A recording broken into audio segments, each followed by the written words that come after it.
Ciao ragazzi, io sono Riccardo, bentornati nel mio canale YouTube e nel mio piccolo laboratorio. Finalmente oggi a grande richiesta farò il video del coltellino svizzero della Crivit in vendita a Lidl a 4,99 €. La settimana scorsa, quando vi ho letto il volantino con le uscite Parkside, vi ho fatto vedere che era in vendita questo coltellino, vi ho detto che io ne ho diversi di diverse marche e vi ho proposto se eravate interessati ad un confronto con il coltellino della Victorinox che costa super giù 10 volte tanto. Infatti circa 15 anni fa l'ho pagato una quarantina di euro, questo invece costa 4,99 € e oggi durante questo video voglio vedere quali sono le differenze fra un coltello così economico e un coltello così costoso. Ovviamente questo avrà delle caratteristiche migliori per quanto riguarda i materiali e il comportamento, però voglio vedere effettivamente quali sono le differenze e se ne vale la pena di spendere 4,99 € per questo, oppure se è un giocattolo che non riesce nemmeno a tagliare. Facciamo la prova, apriamo la confezione e vediamo come va.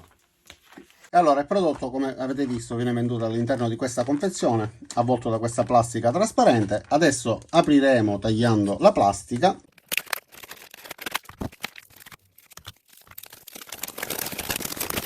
E all'interno troviamo anche un manuale di istruzioni con la descrizione di tutti i vari accessori e quindi ciò a cui servono. La stessa cosa è scritta comunque nella parte posteriore. E allora guardiamo il coltellino da vicino. Possiamo vedere, avvicinandolo a quello della Victorinox, che è spudoratamente copiato da questo modello. È praticamente quasi la copia perfetta, se non per qualche dettaglio. Per esempio questa lama sporge un po' di più rispetto a questa.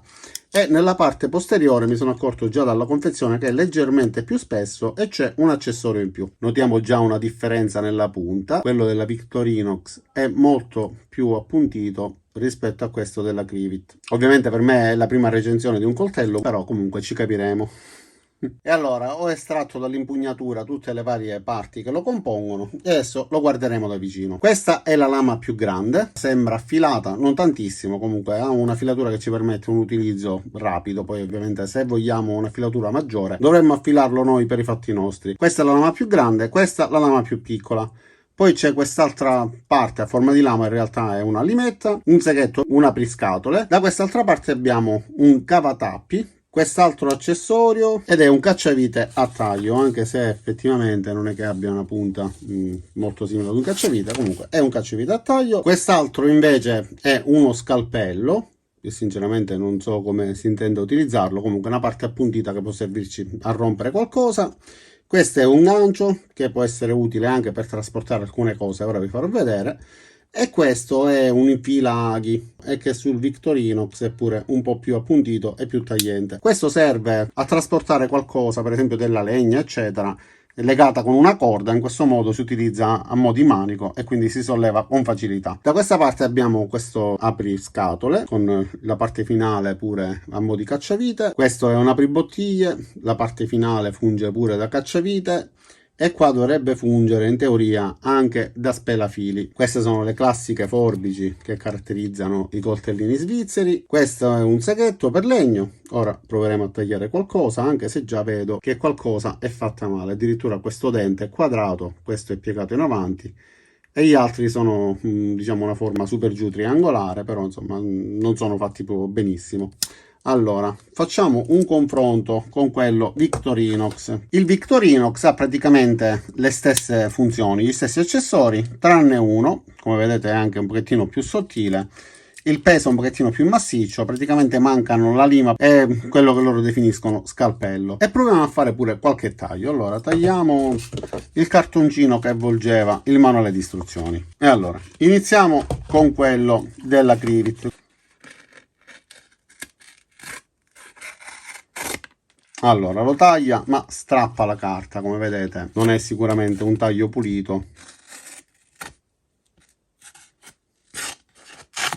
Ok, non è un bel taglio e comunque mi costringe a curvare verso destra, è una cosa contro la mia volontà.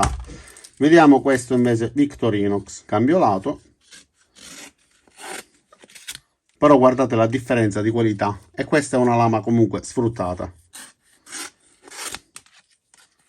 riesce a darci un taglio eccezionale contro un taglio sporco, però stiamo parlando di 4,99 € contro circa 40 euro. Non c'è paragone fra questo taglio e questo taglio. Vediamo anche le forbicine.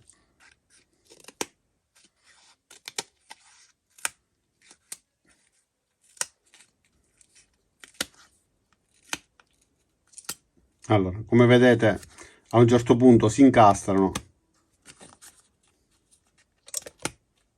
Ecco, guardate, la carta rimane in mezzo, le forbicine rimangono chiuse e il taglio anche in questo caso è un po' sporco. Proviamo questo della Victorinox. Ecco, questa è la differenza con quello della Victorinox, dei tagli completamente diversi, molto più puliti. Un'altra differenza, per esempio, può essere nel gancio che vi ho fatto vedere poco fa. Guardate la differenza di spessore tra quello Victorinox e quello Crivit. Quello Victorinox è saldo, immobile all'interno del suo alloggiamento, quello Crivit invece è molto ballerino, sia da questa parte che ovviamente anche da questa parte c'è un abisso di spessore. E allora adesso facciamo un'altra prova. Sto facendo tutte le varie prove che mi vengono in mente perché non avevo mai fatto una recensione di un coltellino e onestamente non ho nemmeno dato un'occhiata su internet. Come sapete, questi video li faccio come se fossimo fra amici, facendo delle prove base che possono essere utili per capire la qualità di ciò che abbiamo fra le mani. Allora, proviamo a tagliare questa corda. Questo è quello della Crivit, l'ho tagliata praticamente subito, quindi vediamo con una passata quanta corda taglia. Ok, tagliata praticamente quasi tutta, tranne due fili. Vediamo questo della Victorinox. Mi sa che ha tagliato meglio quello della Crivit. Riproviamo. Eh sì, ragazzi, ha tagliato meglio quello della Crivit in questo caso. Guardate qua, una sola passata, quindi su questo vince Crivit. Per quanto riguarda la carta invece era andato meglio il Victorinox. Proviamo allora sul legno, proviamo a tagliare un pochettino di legno in questo modo.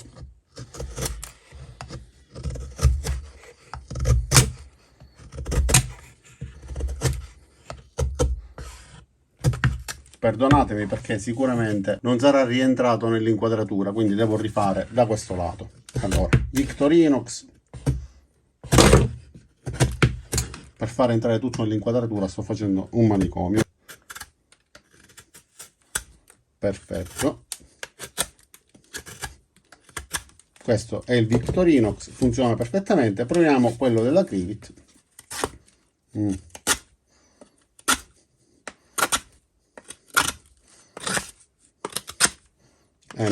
in questo caso Crivit perde, imparagonabile, riesce a tagliare tranquillamente e invece questo no. Ok, quindi ci sono cose per cui va bene uno e cose per cui va bene l'altro. Diciamo che questo della Crivit forse affilandolo per bene potrebbe darci dei tagli migliori, anche se la lama, come vedete, tende a piegarsi con molta fragilità, non sto facendo assolutamente molta forza, e invece questo è molto più rigido, fa più difficoltà a piegarsi, quindi sicuramente la differenza di qualità c'è e non è poca. Proviamo a fare una prova di taglio. Vi anticipo, non ho intenzione di usare morse né nulla, vediamo se mi riesce, se riesco a tagliare un po' questo legno, pure perché se si utilizza un coltellino svizzero sicuro al 100% si è in avventura, si è all'aperto e non si ha la possibilità di utilizzare una morsa, e si dovranno tenere i pezzi sicuramente fra le mani. Quindi proviamo a fare un taglio da questa parte.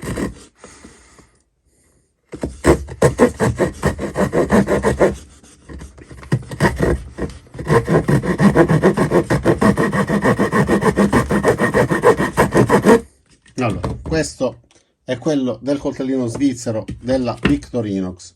E adesso proviamo a fare un taglio con il coltellino svizzero Crivit. Vediamo se riusciamo a ottenere super giù lo stesso risultato.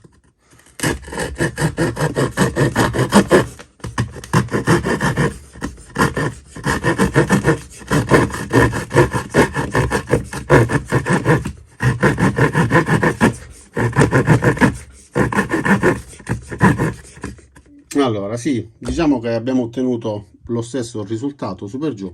Ha uno spessore leggermente maggiore, quindi asporta un pochettino più di materiale. La qualità dei denti non è eccellente, però alla fine è riuscito a tagliare su per giù alla stessa profondità, su per giù allo stesso tempo, però mi ha richiesto un pochettino più di sforzo rispetto a quello originale Victorinox. Diciamo che, dai, può andare. Anche la misura e la forma super giù simile, a parte la qualità della lama, però super giù siamo lì. Guardiamo da vicino questo accessorio, molto simile per forma e dimensioni, cambia qualcosina ovviamente per quanto riguarda la qualità. Quello Victorinox ha un taglio perfetto, perfettamente dritto, molto più lineare. Questo invece ha una forma un pochettino più tondata, anche lo spessore è leggermente inferiore, quello Victorinox, questo è più grosso sicuramente per dare una robustezza in più, però questa forma solitamente nei cacciaviti eccetera, essendo così arrotondato, provoca uno slittamento sulla testa della vite. Proviamo con questo, ad esempio questo Crivit non entra assolutamente perché è troppo grosso, quindi non riesco ad utilizzarlo. Vediamo se con quello Victorinox invece riesco,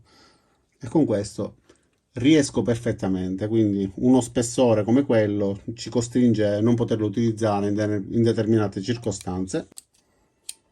Questa è la pinzettina. Sinceramente diciamo che lascia il tempo che trova, non è assolutamente buona, è storta, deformata da questa parte. Qua sembra quasi saldata a stagno, non si capisce. Per farvi capire il confronto con quella invece Victorinox, che è perfetta. Questa per rimuovere spine, schegge di legno eccetera è fantastica ed è imparagonabile. Questo è un lamierino ripiegato, questa invece è una vera e propria pinzetta. Ora facciamo un'altra prova. Io questa parte su quello Victorinox l'ho usata tantissime volte per allargare dei fori, oppure per crearli da zero. Con questo della Crivit, non avendo una parte affilata, essendo più grosso e non avendo una punta molto definita, diciamo che si fa molta fatica e si ottiene ben poco. Con questo invece Victorinox, con poche passate già sto praticamente, ho bucato dall'altra parte, quindi non c'è assolutamente paragone.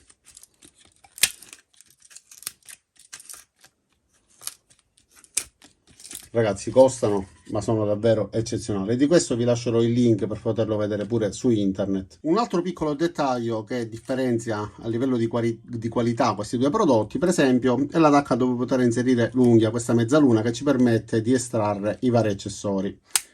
Questo si apre molto facilmente, con questo invece è molto difficile ed è anche dura. Finora mi sono aiutato con quest'altra per poterla aprire.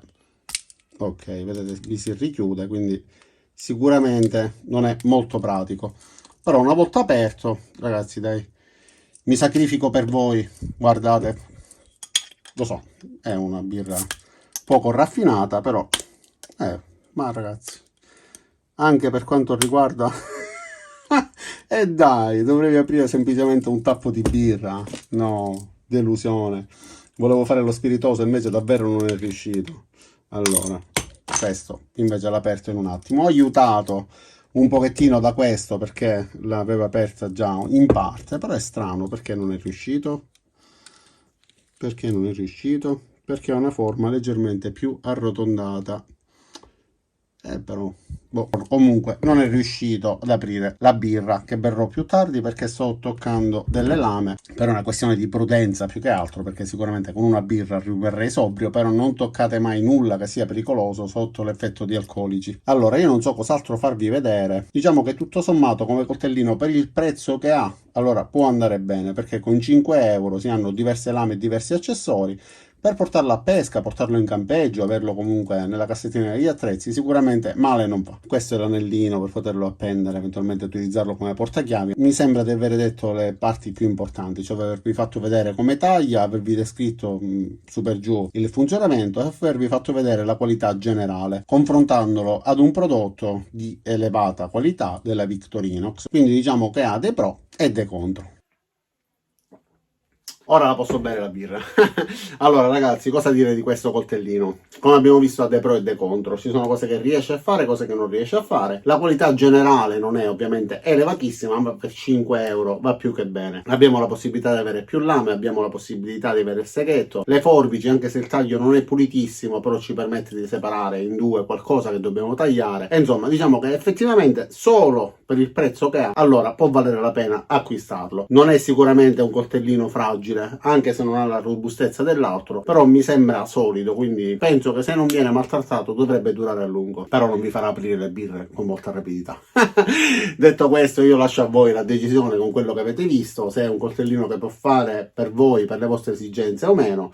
Mi sono limitato semplicemente ad un test, pure perché non sono un recensore di coltelli, anche se non mi dispiacerebbe, acquistandoli da anni, avendone tantissimi, riuscire ad approfondire anche questa parte, quindi possibilmente mi documenterò bene di come si fanno le recensioni dei coltelli e un domani farò anche quelle. Non mi resta che ringraziarvi di aver visto questo video fino in fondo, vi invito ad iscrivervi al mio canale, mettere mi piace a questo video se vi è piaciuto e se lo avete ritenuto utile per decidere se comprare o meno questo coltellino, cliccate sulla campanella dopo esservi iscritti in modo da attivare le notifiche e ci vediamo ai miei prossimi caricamenti. Ciao da Riccardo e a presto, alla salute!